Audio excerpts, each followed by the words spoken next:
Buongiorno bianconeri et bianconere, est-ce que vous vous êtes repris de la soirée de folie de Champions League? Moi perso, pas tellement, la voix ça va un peu mieux parce que le lendemain c'était juste horrible. Ceux qui ont été en live le savent parce ils m'ont entendu quoi. Je pense que même à Leipzig ils m'ont entendu.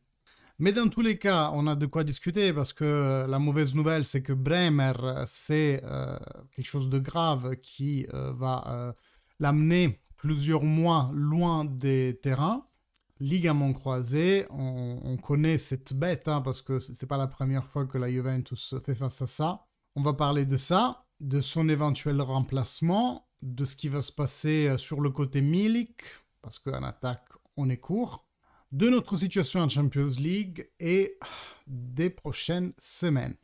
Tout d'abord, merci de liker cette vidéo, commenter, vous savez, vos interactions font comprendre à YouTube que le contenu est intéressant, donc il va le pousser à plus de passionnés de la Juventus francophone, donc on va grandir grâce à vos interactions. N'oubliez pas de vous abonner si c'est toujours pas fait, et si c'est pas fait, c'est une telle honte, et d'activer la cloche si jamais vous voulez être notifié de toutes les prochaines vidéos et tous les prochains lives. Prochain live, je vous rappelle que c'est dimanche midi pour Juventus Cagliari. Alors, donc, on a décuvé, la soirée fut riche en émotions. Si vous avez raté le post-match où on fait le débrief avec vous tous qui étaient en live, allez le récupérer.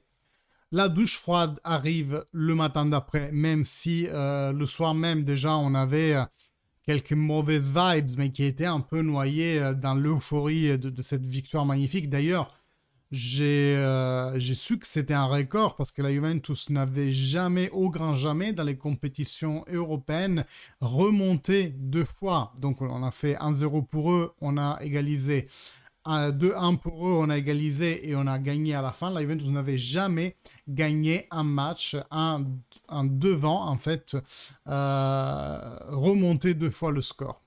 Mais la douche froide est arrivée. Effectivement, pour Gleison Bremer, il s'agit de ligament croisé, ce qui fait normalement dans les 6 mois, mais sachant on est déjà début octobre, si vous rajoutez 6 mois, ça nous amène vers avril, le temps d'une réathlétisation.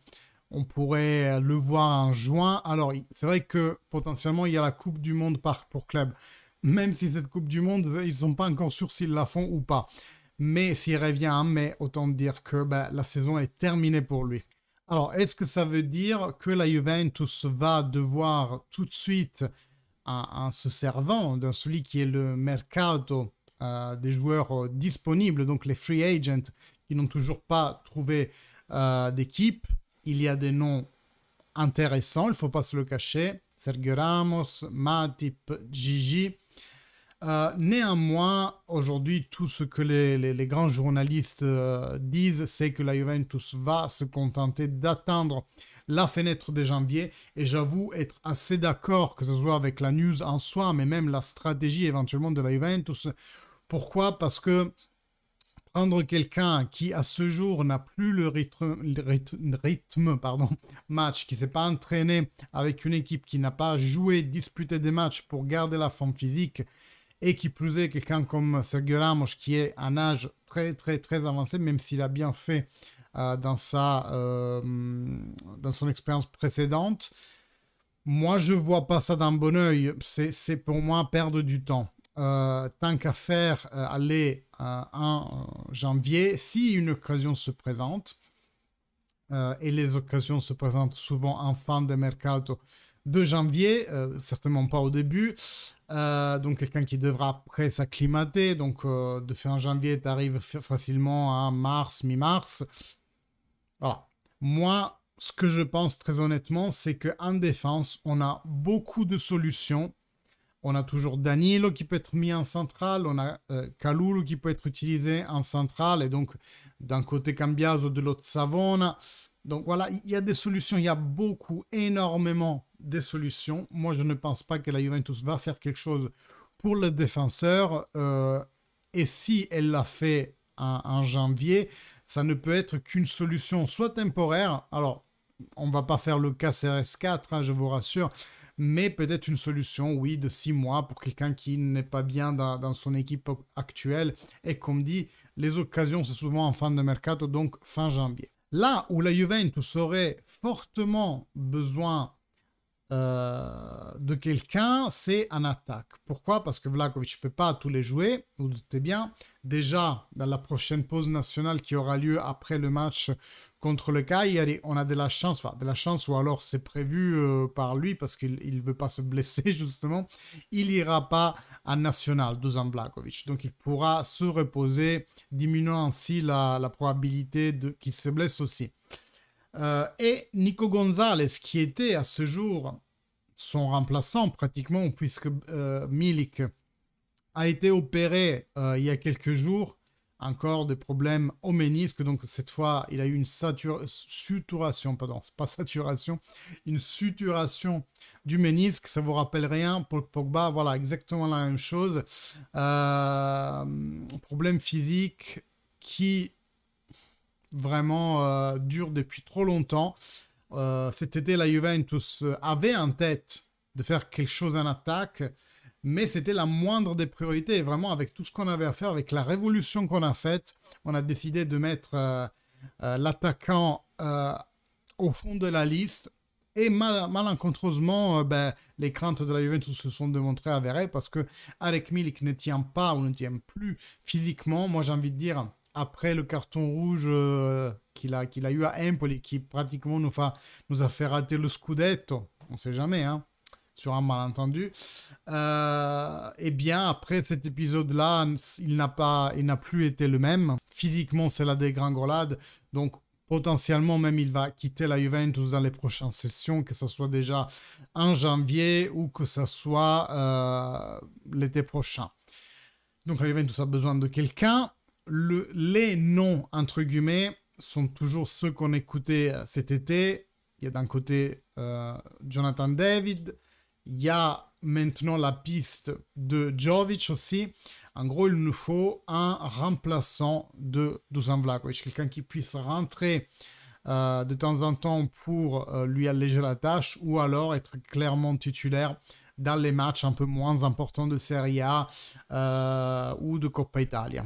Dans tous les cas, ce que, très personnellement, c'est mon impression, je pense, c'est que ni pour le défenseur, ni pour l'attaquant, on ira sur une solution trop engageante financièrement, mais surtout, on va chercher, on va dire, une histoire de continuité, pour l'attaquant au moins. Pour le défenseur, peut-être qu'une solution de 6 mois, si vraiment, c'est un luxe en fait, parce que comme je vous disais, on a beaucoup de solutions.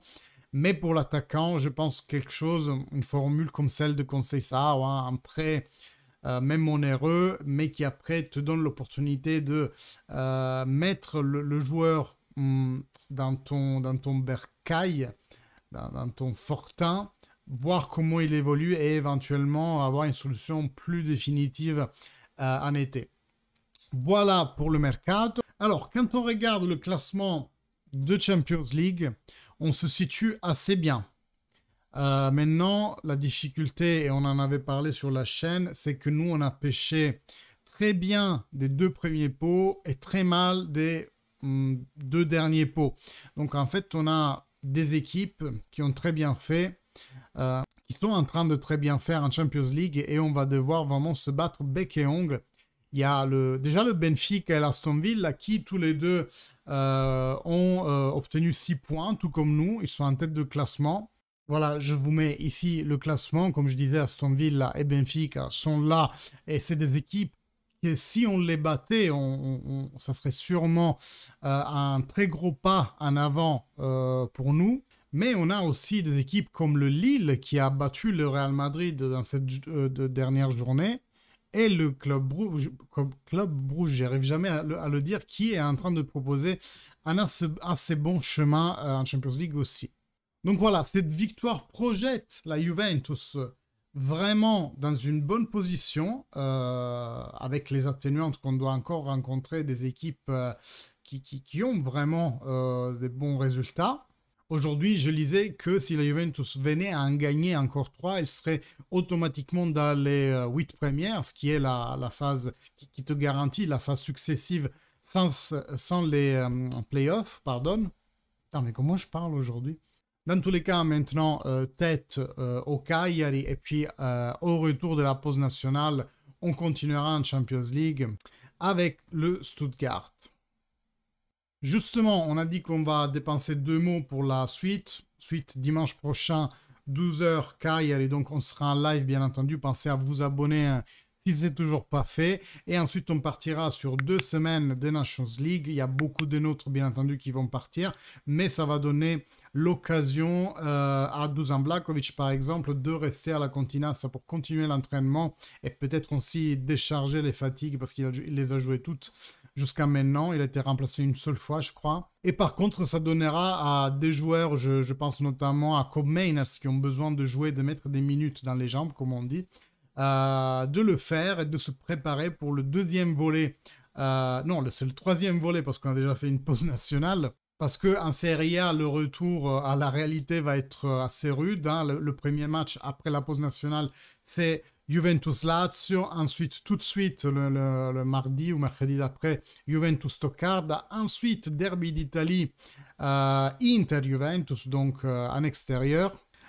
Et à la suite, Parma, Udinese, Lille, Torino, Milan. Donc vous voyez, ça sera vraiment un filon très important, une suite de matchs qui vraiment vont être décisifs pour voir où cette Juventus doit se projeter dans la deuxième partie de saison.